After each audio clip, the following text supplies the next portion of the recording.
So scholarship papers actually tend to be different than your average high school essay. As we've all been taught in high school, we never use the pronoun I when we're writing our essays. However, when it comes to scholarship papers, you are the main focus of your essay.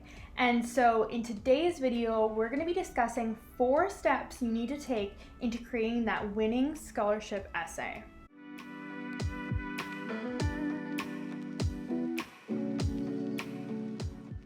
If you're looking for the best advice on the scholarship process and the post-secondary school application process, make sure to subscribe to our channel and hit that notification bell. We'll be posting videos every Monday and Thursday. And if you want that extra help in the scholarship process, make sure to sign up for our online webinar where you'll be able to learn all about our Grant Me Scholarship Success Program. I'll put the link to the webinar in the description box below. So when it comes to writing scholarship papers, there's some key tips that you cannot miss. And here at Grant Me, we really want to help students create that winning scholarship essay.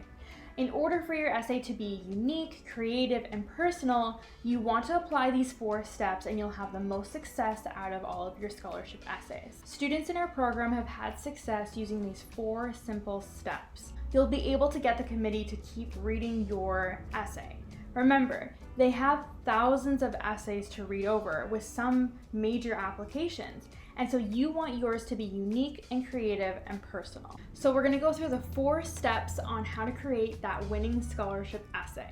And we'll begin with step number 1, which is being authentic in your communication. Scholarship committees know when you're not being authentic in your communication. And they start to get a gist of you telling them what they want to hear, rather than being vulnerable and telling them about your real situation. You don't want to cover up your challenges, you really want to use them as learning opportunities. So when writing your scholarship essay, you really want to focus on what you have experienced. What challenges have you overcome and how have you overcome them? And you want to be describing that authentically.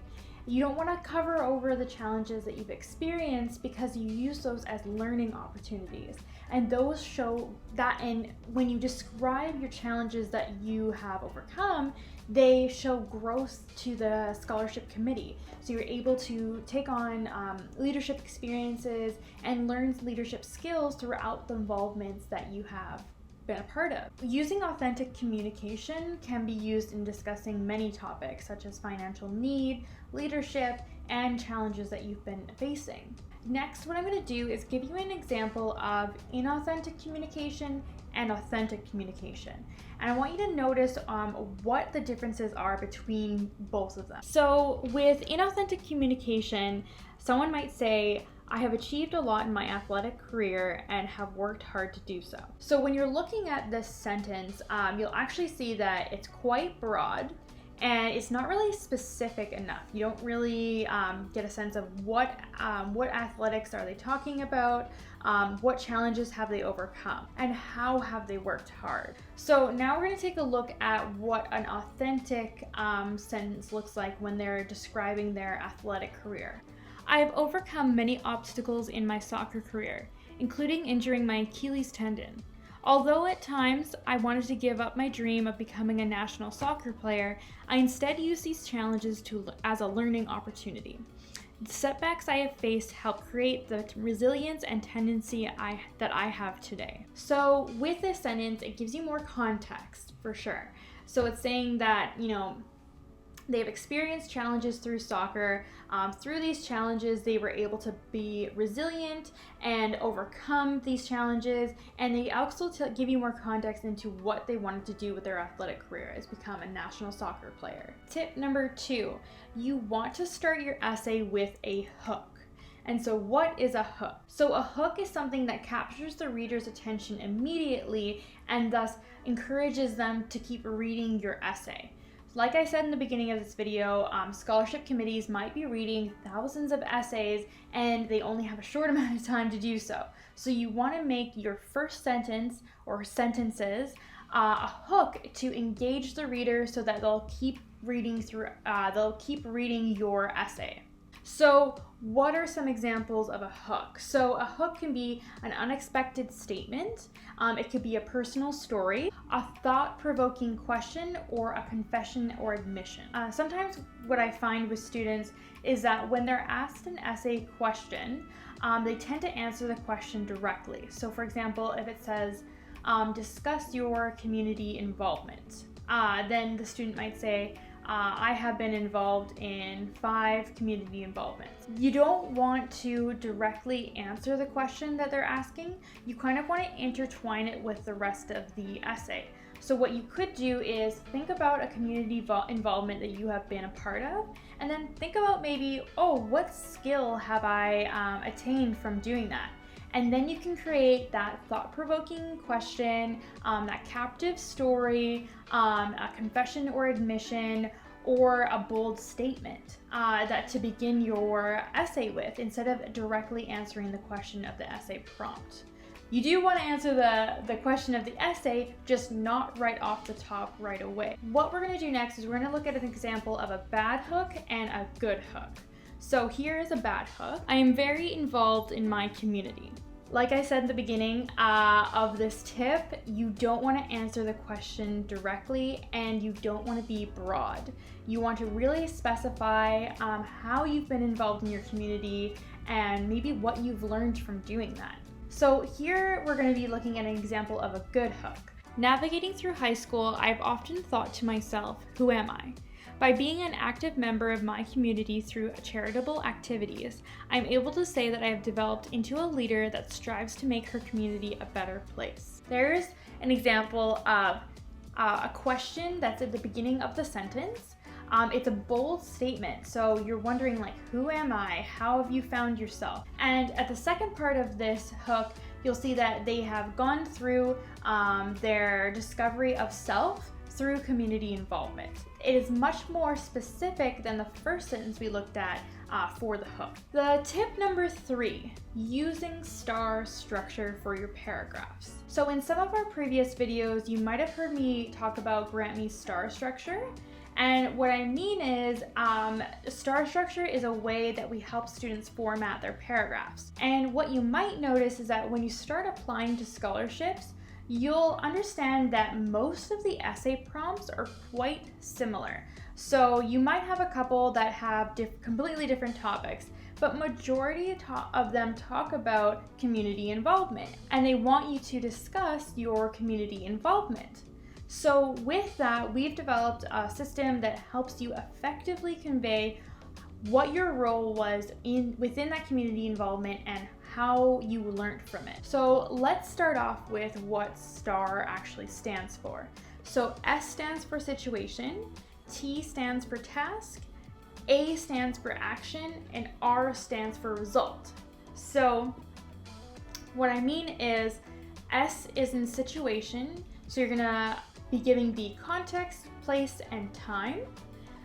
T stands for task, so you're going to be actually stating in one sentence or two what the goal of the volunteer initiative was and what your role was. So with action, you actually want to talk about what steps you took to accomplish that goal of the volunteer initiative.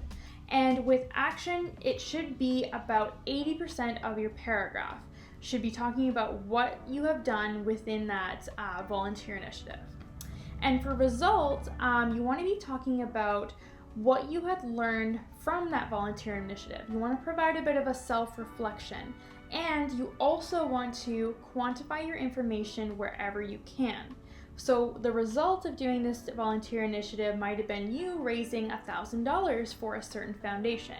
And through that experience, you might have learned how to be a better public speaker, how to accomplish goals that you have in a group setting. You really want to do some self-reflection there on what you have learned, what were the challenges, and what you were providing to the community. So what I'm going to show you next is an example from one of our students' essays. and they have developed a wonderful paragraph using the STAR structure. And I'm going to read through it and point out where situation, task, action, and result are within this paragraph. And so what we've done here is we've given you a brief description. We've given you an example of how to use STAR structure within a paragraph. So what we've done is we've gone in and deleted the initiative that they were part of just to keep our students' privacy, but it is a perfect example of how to use STAR within a paragraph. So the first sentence is situation. After hearing about the horrors of intergenerational trauma faced by Indigenous youth, I joined blank to enable Indigenous and non-Indigenous youth to connect with one another to discuss and tackle global issues. So, in the first sentence, they talk about what initiative they are part of and what the context of the initiative is, what is involved within that initiative. The next sentence discusses role and the goal of the initiative. So I joined blank as president, where I created and provided youth with blank toolkits and coursework to start their own blank chapters and host leadership events. So that was the goal. The goal was to provide toolkits to students so that they can start their own chapters and host leadership events. And they talked about what their role was within that volunteer initiative. The next section is action, and the action should be majority of your paragraph. So over my 2 years at blank, it has expanded to 10 chapters in 3 countries.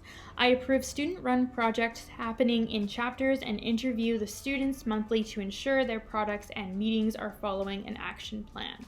I also offer my insight if students are struggling with running meetings or initiatives. By providing students with these tools and resources, they are able to launch their own leadership initiatives for their schools and respective communities. So within action here, we see what steps they have taken to accomplish the goal of providing students with blank toolkits.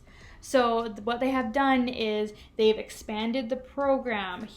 They've approved student-run projects. They have approved student-run projects happening in chapters.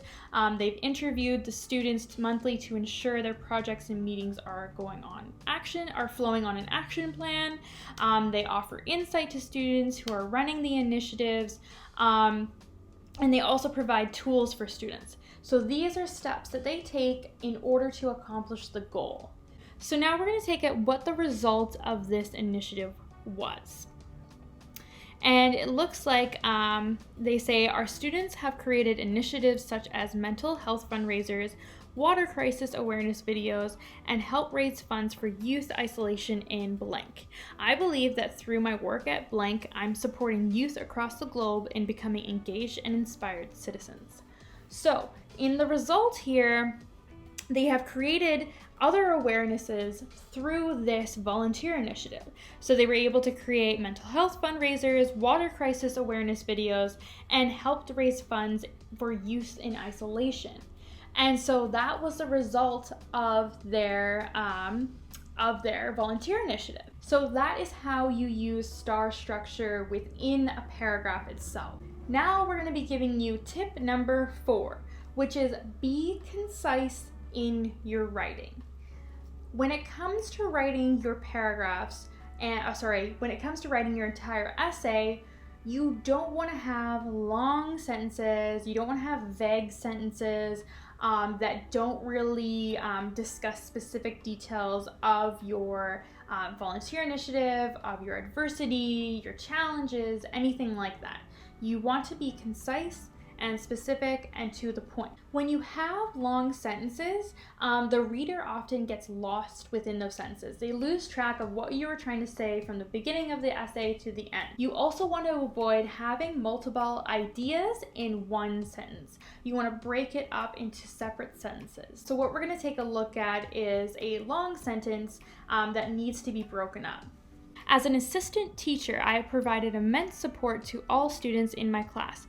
which led me to discover that I want to become a teacher in the future with my own classroom to provide a positive atmosphere and accomplish my dream of attending UBC, which would be my ultimate goal. As you can see there, I had a hard time breathing through that sentence because there was too much going on. So what the student needs to do with this sentence is break it up into multiple sentences, and you also want to take out unnecessary wording. So let's take a look at the sentence when it's broken up and more concise than the first one.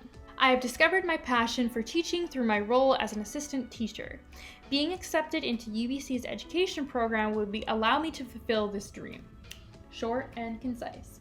Now, when we take a look at the sentence, it's a lot more clear. It's broken up into two sentences, and all the unnecessary wording has been taken out. And now you recognize that this student wants to become a teacher through their involvement through being an assistant teacher, and they'll be going to UBC for the education program. There you have it. Those are 4 tips for writing winning scholarship papers. And I promise, if you follow these 4 tips, you are going to have a lot of success in your scholarship applications. And if you want more help in the scholarship application process, be sure to check out our website at grantme.ca to see what scholarship program we offer for students. And if you're wanting to learn more about students in our program, be sure to check out our success stories located on our YouTube channel, and you'll be able to find out more information on what it was like to take our program. Thanks so much for tuning in, everyone. My name is Erica, and I'm here with GrantMe, and we post videos every Monday and Thursday. So have a wonderful day, everyone. We'll talk to you soon. Bye, guys.